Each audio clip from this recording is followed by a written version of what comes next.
কিভাবে ঘূর্ণিঝড় রেমাল অতিক্রম করছে উপকূলীয় অঞ্চল আজকের ভিডিওতে জানাবো আপনাদেরকে। বাংলাদেশের উপকূল অতিক্রম করতে শুরু করেছে ঘূর্ণিঝড় রেমাল। ঘূর্ণিঝড়টি কেন্দ্রে আবারও উত্তর দিক থেকে অগ্রসর হয়ে 1 থেকে 2 ঘন্টার মধ্যে উপকূল অতিক্রম করতে পারে বলে জানিয়েছে আবহাওয়া অধিদপ্তর। তবে এর মধ্যে সম্পূর্ণ ঘূর্ণিঝড়টি পরবর্তী 5 থেকে 7 ঘন্টার মধ্যে উপকূল অতিক্রম করা সম্ভবত শেষ হবে।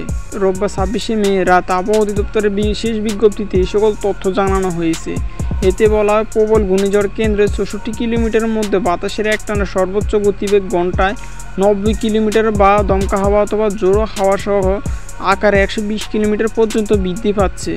প্রবল ঘূর্ণিঝড় কেন্দ্র করে নিকটবর্তী এলাকায় সাগর মহাসাগর এখন বিক্ষিপ্ত রয়েছে। রেমালের প্রভাবে দেশের বিভিন্ন জেলায় স্বাভাবিক জোয়ারের চেয়ে 8 থেকে 12 ফুট অধিক জলোচ্ছ্বাস হতে পারে, এমনটাই নিশ্চিন্ত করেছে বাংলাদেশ আবহাওয়া অধিদপ্তর। ইতিমধ্যে দেশের বিভিন্ন স্থানে ভারী বর্ষণ দেখা দিয়েছে। এর ফলে ফাঁদ ধসের আশঙ্কা করছে আবহাওয়া অধিদপ্তর। ঘূর্ণিঝড় রেমালের নামকরণ করেছে ওমান। এটি হচ্ছে আরবি শব্দ, এর অর্থ হচ্ছে বালি। এই নামে ফিলিস্তিনের গাজা থেকে 1.7 কিলোমিটার দূরে একটি শহরও রয়েছে।